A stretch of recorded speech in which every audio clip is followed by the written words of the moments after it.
اعوذ باللہ من الشیطان الرجیم بسم اللہ الرحمن الرحیم۔ اللہ تعالیٰ نے قرآن مجید میں ارشاد فرمایا، اس روز قیامت کے دن گہرے دوست ایک دوسرے کے دشمن ہوں گے سوائے ان کے جو متقی اور پرہیزگار ہیں۔ اے میرے بندو، آج تم پر کوئی خوف نہیں اور نہ تم غم زدہ ہوگے، یعنی وہ بندے جو ایمان لے آئے تھے ہماری آیتوں پر اور فرما برداری کرتے تھے۔ مذکورہ بالا آیات طیبات سورہ زخرف کی ہیں، جو ان 7 صورتوں میں سے ایک ہے جن کا آغاز حامیم سے ہوا۔ ان تمام کا زمانہ نزول قریب قریب ہے۔ مضامین کی یکسانیت اس کی تائید کرتی ہے۔ اس کے مطالعہ سے پتہ چلتا ہے کہ یہ صورت اس وقت نازل ہوئی جب کفار کا عناد اور مخالفت اپنی انتہا کو پہنچ چکی تھی۔ ان آیات میں اللہ تعالیٰ نے ایک خاص حقیقت سے پردہ اٹھایا ہے، اور وہ یہ ہے کہ قیامت کے دن دنیا کے سارے بھائی چارے، یارانے اور دوستیاں ختم ہو جائیں گی۔ ہر شخص یہ چاہے گا کہ اس کے حصے کا عذاب بھی کسی دوسرے پر مسلط کر دیا جائے، اور وہ ایک دوسرے سے دور بھاگنے کی کوشش کریں گے، ایک دوسرے پہ سے بیزاری کا اعلان کریں گے، جگری اور جانی دوست ایک دوسرے کے دشمن بن جائیں گے۔ صرف دوست ہی نہیں بلکہ اپنے عزیز ترین اور قریبی رشتہ دار بھی دور بھاگیں گے۔ اسی طرح اللہ تعالیٰ نے ارشاد فرمایا، یوم یفر المرء من اخیہ و امیہ و ابیہ و صاحباتہ و بنیہ، یعنی وہ دن جب آدمی اپنے بھائی، اپنی والدہ، اپنے باپ، اپنے رفیق حیات اور اپنے بیٹوں سے بھاگے گا، یعنی وہ لوگ جو پرہیزگار تھے اور عمر بھر اللہ تعالیٰ سے ڈرتے رہے تھے، اور ان کی دوستی آپس میں کسی دنیاوی غرض سے نہ تھی بلکہ محض اللہ تعالیٰ کی رضا کے لیے تھی۔ وہ اس روز بھی سلامت رہے گی اور نفع کا باعث ہوگی۔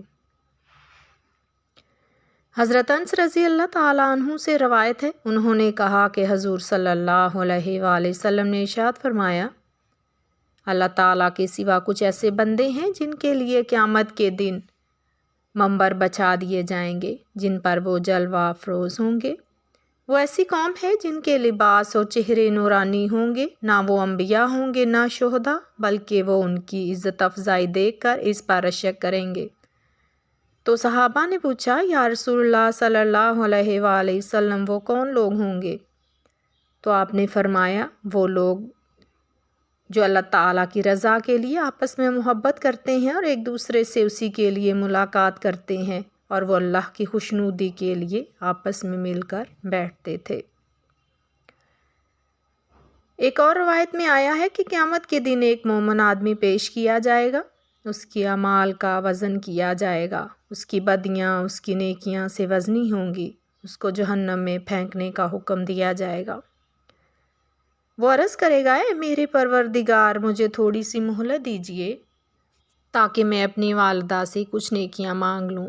تو اللہ تعالیٰ اسے مہلت دے دے گا۔ وہ اپنی والدہ کے پاس حاضر ہو کر عرض کرے گا، اے میری امی جان، میں تجھے اس رشتے کا واسطہ دیتا ہوں جو تو نے دنیا میں میری تربیت کی، اور تو نے مجھے ہر قسم کی بھلائی عطا کی۔ مجھے اپنی نیکیوں میں سے ایک نیکی بخش دے تاکہ میں دوزخ کی آگ سے نجات پا لوں۔ وہ کہے گی، اے میرے بیٹے، میں تو اپنے معاملہ میں الجھی ہوئی ہوں اور اپنے کام میں حیران و پریشان ہوں، میرے لیے کیسے ممکن ہے کہ آج تجھے چھٹکارا دلا سکوں۔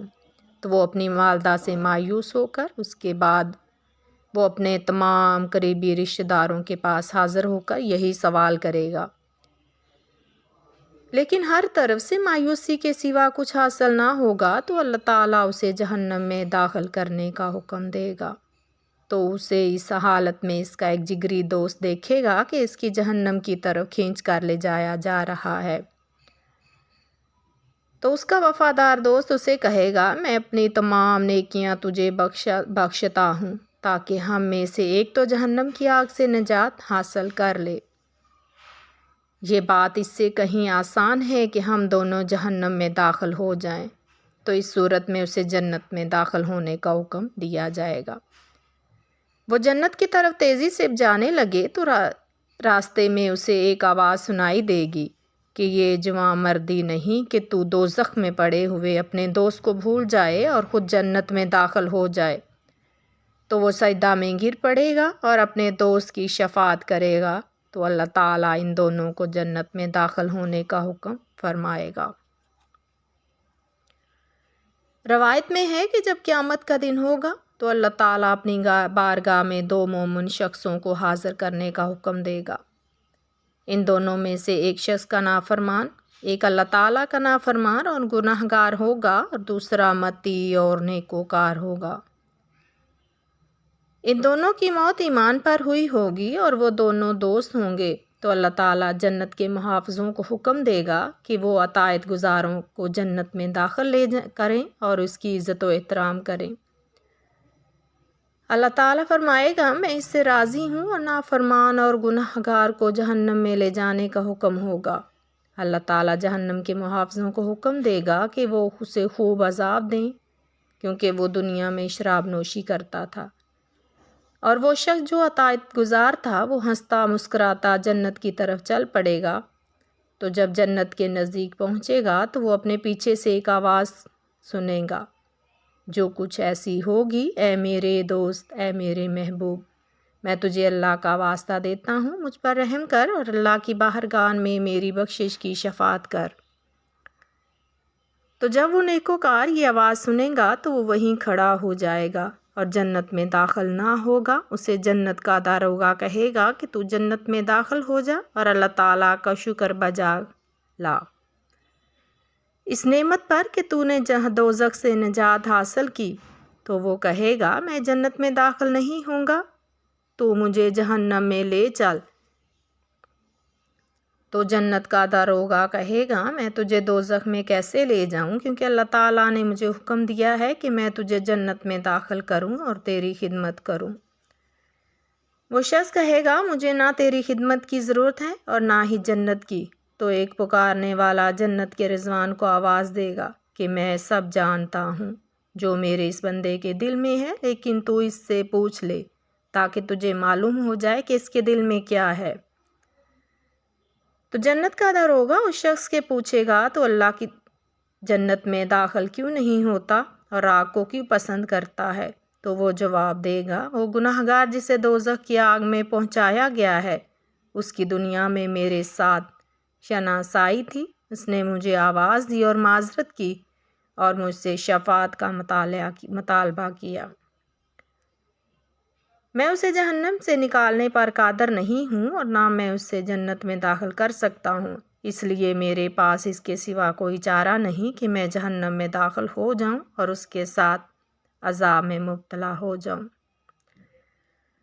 تو رحمان کی جانب سے آواز دینے والا آواز دے گا کہ اے میرے بندے، تو نے کمزوری کے باوجود یہ پسند نہیں کرتا کہ وہ جہنم میں داخل ہو، کیونکہ اس نے تجھے دنیا میں دیکھا تھا اور اس کا یہ دیکھنا بہت تھوڑا تھا، اس کی تیرے ساتھ شناسائی تھی اور وہ تھوڑے سے دن تیرے ساتھ رہا۔ تو جب تو اس قلیل عرصہ کی شناسائی کی وجہ سے اسے جہنم میں دیکھنا پسند نہیں کرتا، تو میں اپنے بندوں کو کیسے جہنم میں داخل کرنا پسند کروں گا، جبکہ وہ پوری زندگی میرے ساتھ شناسائی رکھتا رہا اور مجھے پہچانتا رہا، اور وہ 70 سال مجھے اپنا معبود سمجھ کر میری عبادت کرتا رہا۔ اس لیے اللہ تعالیٰ فرمائے گا کہ اسے جنت کے داروغے کہ اے جنت کے داروغے، تو اس کو جنت میں لے جا، میں اسے معاف کرتا ہوں اور میں نے وہ تجھے بخش دیا ہے کہ تو اس کی خدمت کر۔ وہ لوگ جو اللہ تعالیٰ کی رضا اور خوشنودی کے لیے ایک دوسرے سے محبت کرتے ہیں یا اسی وجہ سے دوسرے لوگوں سے نفرت کرتے ہیں، تو انہیں اللہ تعالیٰ وہ اجر عظیم عطا فرمائے گا جس کو نہ کسی آنکھ نے دیکھا ہوگا اور نہ کسی کان نے اس کے متعلق سنا ہوگا اور نہ ہی کسی کے دل میں اس کا خیال پیدا ہوا ہوگا۔ رسول اللہ صلی اللہ علیہ وآلہ وسلم نے ارشاد فرمایا کہ اگر دو شخص اللہ تعالیٰ کی رضا کے لیے آپس میں محبت کریں، ان میں سے ایک مشرق میں ہو اور دوسرا مغرب میں، تو اللہ تعالیٰ ان دونوں کو قیامت کے دن اکٹھا کر دے گا اور فرمائے گا یہ ہے وہ جس کے ساتھ تو میری وجہ سے محبت کرتا تھا، وما علینا الا البلاغ۔